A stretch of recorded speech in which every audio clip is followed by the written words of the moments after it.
Good morning, everybody. Today is Thursday, December 5th. We are here for a work session. We are going to stand and do the Pledge of Allegiance to open up the work session.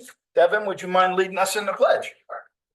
I pledge allegiance to the flag of the United States of America and to the republic for which it stands, one nation, under God, indivisible, with liberty and justice for all. Okay, to the folks watching us live out there, we are going to go into executive session first.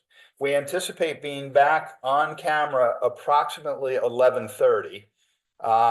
So at this point in time, we're going to go into executive session to discuss contractual matters surrounding contractual agreement between the Town of Riverhead and the Jazz Loft.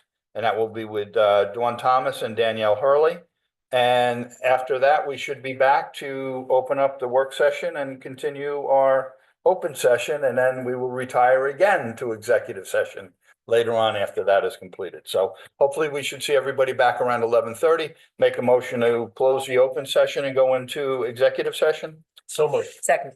All in favor? Aye. Aye. All opposed? Okay, we will be back at approximately 11:30. Thank you, everybody.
won't be impacted by this increase whatsoever. The increase we're talking about, over 90,000 gallons, would go from $2.75 per thousand to $3 per thousand. So what we did was did a rate comparison with someone in my staff who irrigates between the water authority, what we're approved for now and what we're asking for. So the current rate schedule is in green, the water authority's rates are in yellow, and the new proposal is in baby blue. So if you were to use this type of usage at the water authority, your minimum service charge would be $33.18. We charge only $20, but what I want people to understand is in our analysis, we include our tax rate, which we don't have. They don't have because they're not a special taxing district. So when you add that $23 of taxes, we're roughly at the same starting point for a service, a minimum service charge. For the first 90,000 gallons of their water, you're going to be charged $2.16. For us, it's $1.95. Once you eclipse the 90,000 gallons, they're at $3.48 per thousand. And we're currently at $2.75. We would like to move it to $3. So we're still significantly lower than them. We both have the same service surcharge for treatment. So if at this level of usage, if you were at the water authority, your bill would be $304.88. Currently, this past year at the water district, you would have paid $266.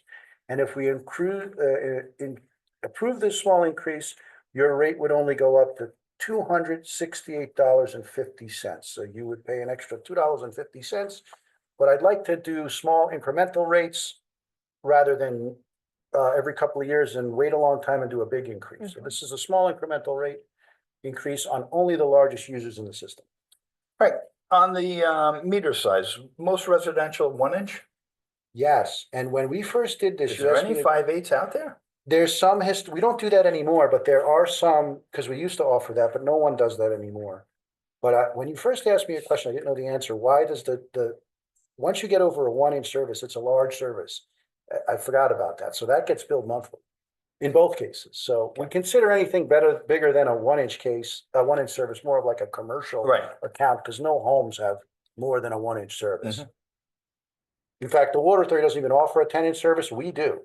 So we've got some big industrial parcels that use those types of large services. Aside from that, there are 2 services we're going to add. A Unipro download. A lot of times when people get a high bill, we'll go down. We can use our meters are smart meters. They record usage and we can tell you when your sprinkler's turning on. We don't charge for that, but we'd like to charge $50 for that because we got to send somebody to your house and download all this data, and it's time on my people. And then we're going to add an hourly charge for a water district employee to come help you troubleshoot, because what we're finding, not for homeowners, but for large industrial users, they may get a large bill, and in their head, they're thinking, I have a water leak and I'm looking for water shooting out of the ground. And in almost all cases, it's their operation, their instrument, their mostly cooling towers and chillers are what do it. So a lot of times we spend days helping them troubleshoot, and they haven't called we're like, call a plumber and call somebody who runs your cooling tower, and they don't do anything. And then we end up spending days there, or if some guys have bought like grocery stores and stuff, and they don't understand the piping layout. So we've spent days helping them figure it out. It just covers our time. And we're always there to help. We're not looking to charge you, but if you need help and you want us there for 2 or 3 days, now we have a mechanism to sort of recoup that cost. Like a consultant fee. Yeah, well, we're actually out there like turning valves, and people don't really understand. They don't always understand the equipment that they have. So like, I know a lot about cooling towers and chillers, not as much as like Ken does, but a lot of times I can see through how the meter's cycling. If it's a leak, it never stops. But if the meter is turning on and off, and I know it's something on your side of the operation, and in their head, they just can't get past the looking for water shooting out of the ground. Mhm. So So Frank, my concern is this, and I totally agree. I don't think if somebody needs somebody from the water department to work on something, I don't believe the other taxpayers should be paying for that. Mhm. And they are, if you're not charging for that. yeah, So the question becomes, is it Are you starting at an hour? You said, Yes, it's yeah, okay, so. It's like an emergent, we have an emergency. But call which out you, now. right, but do you have a rate that you know, you got vehicle, you got Yeah, we personnel? calculated it, we develop a rate that covers just our hourly rate and insurance, like the cost of an employee. And we use, like, if we have, equipment, it would be based off the FEMA rates, but it's not likely that we're bringing a machine on anybody's property. It really just covers the hourly rate of our employee. That's how we generate our one in service cost too, is Okay. we don't make a profit on anything we Right. do other than selling water. We make a little bit money there, and that's how we run the water district. But as far as the services we provide, whether it be installing your one inch service or a lot of the big development projects where we're installing water main, the water district makes no money off of that. We only make money from the sale of water. We're sort of just the middleman executing the contracting project in all cases. But we're not looking to take a loss. That's the one thing. No, I You can't have, if you don't pay for what you're asking us to do, then the ratepayer pays. No, And that's, that's what's not fair. I totally Yeah. agree. So that's it. It's just it's primarily the small increase on the tiered rate over 90,000 gallons. My advice to people would be never water more than every other day. But we're not going to get into restricting when you can water, but the best advice I have is water differently than your neighbor. That way you're not hitting us too hard and you're getting better water pressure. But you shouldn't be watering, if you're, to hit the 90,000, you either have to have a massive irrigation system or be watering every day, and you shouldn't be doing that. So like I said, only 20 to 30% of our users ever get into the second tier at any time. What does it mean dedicated irrigation services will be charged the conservation rate for all? That's a good question. So something unique we have in Riverhead is some people, to avoid sewer rents, will come to the water district and get a second service. And that's only used for irrigation. So we install the service and then Michael inspects it to ensure that none of that water can ever enter the sewer system. So you're just irrigating with it. It doesn't get captured in a sewer rent. But we're trying to discourage people from using drinking water to irrigate. So if you have a dedicated irrigation account, you're going to be charged the tiered rate of $3 per thousand from gallon number one. You're still saving an enormous amount of money because none of that's going into you're not paying any sewer rents on that usage.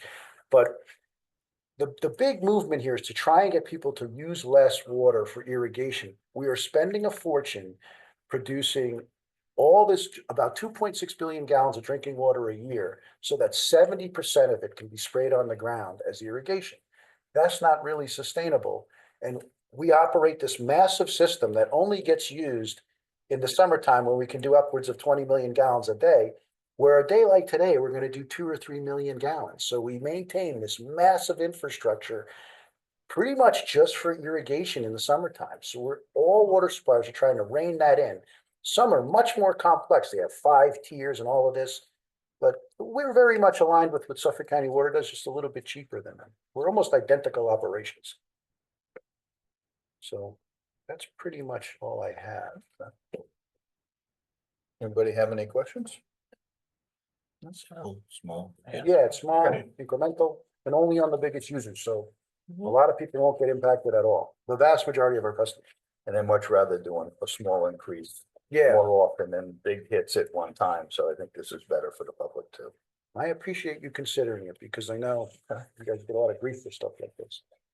All right, well, thank you very much. All right, guys, thank you so much. Appreciate it. Frank, I think this is good.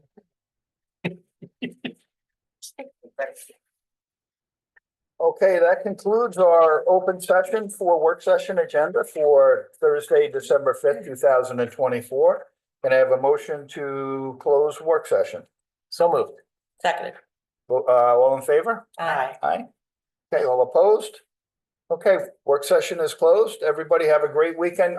Quickly, before I forget, holiday weekend, right? We have the Lions Parade at 1 o'clock. We have Santa coming by boat at 2:30 downtown. We have the tree lighting at 5:15. And we have, what else do we have? James, what tree lighting is tonight? It looks like it may not rain later, so that should be going on. That's at 6 o'clock down at the George Young Community Center. And, Food for the pantry, stuff a bus this weekend. yes, Wading stuff for River bus Fire at Wading River Fire Department. And then the Riverhead Chamber Annual Meeting is at the Birchwood tonight, starts at 5 p.m. Joe, Norfolk Animal League with the, That's next Saturday, not this coming Saturday, the following Saturday from 12 to 2. Bring your pets down and come get pictures with Santa and see the animals that we have up for adoption on Church Avenue, what is that? Lane. Church Lane, thank you, Church Lane in Aquabuck. And I think there's also a woodworking exhibit at the museum on Saturday as well, Wonderland or Wood Wonderland or something that was advertised at the museum. Suffolk County Historical Society, okay. Ooh, I think also Hallettville has their open house tomorrow night at 5 o'clock, and it's a traditional, everybody will be in traditional garb from like, who knows, 1690. What are you gonna wear? And the food is pretty good. I'm gonna borrow Frank's jacket. But that's always a pretty cool place to go. Tomorrow night. Okay. Everybody have a great weekend and go out and do some of the things we notified you about and enjoy. Okay, we'll see you next week.